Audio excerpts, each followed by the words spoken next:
am I on the right place እንላለን። የሁላችንም ጥያቄ ነው። እንደው እዚህ ከተማ መሆኔ የእግዚአብሔር ሐሳብ ነው? የሁላችን ጥያቄ ነው፣ ያንተ ብቻ አይደለም። ነገር ግን የእግዚአብሔር ቃል ሲናገር ለካ አዘ ባክግራውንድ እግዚአብሔር ምን እያደረገ ነው? ወርክአውት እያደረገ ነው። ጸሎት ሶስት አይነት መልስ አለው። አንደኛው እግዚአብሔር ስንጸልይ እሺ የሚለን ነው። እሺ ካለ የስ ሰዓቱም ልክ ነው፣ ፍቃዴም ደግሞ ይደግፋቸዋል።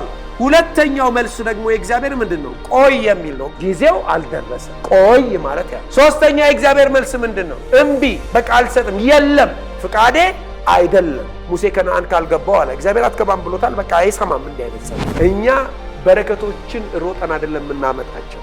ይልቁኑ am I on the right place? am I on the right time?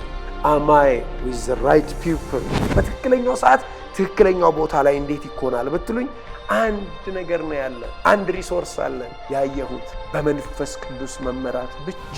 እኛ ብዙ ጊዜ አሁን ምንድነው የምንፈልገው? ሾርት ከት። በዚህ ጋር እኮ እንዲያርጎ እግዚአብሔር እኔን መባረክ ይችላል። አይባርክህም። እግዚአብሔር በእንደዚህ ዞሮ ከሆነ የሚባርክህ እንደዚህ ሄዶ አይባርክህ። እኔ ትክክለኛውን ሰዓት እንዴት አውቀዋለሁ እያለ ልንጨነቅ እንችላለን። ማንም ትክክለኛውን ሰዓት አያውቅም ኤክሰፕት ጋድ። ስለዚህ እግዚአብሔር ብቻ ነው በሕይወት ትክክለኛውን ሰዓት የሚያውቀው ካልን ዘ ኦንሊ ያለን አማራጭ በመንፈስ ቅዱስ ብቻ ምን ማለት ነው?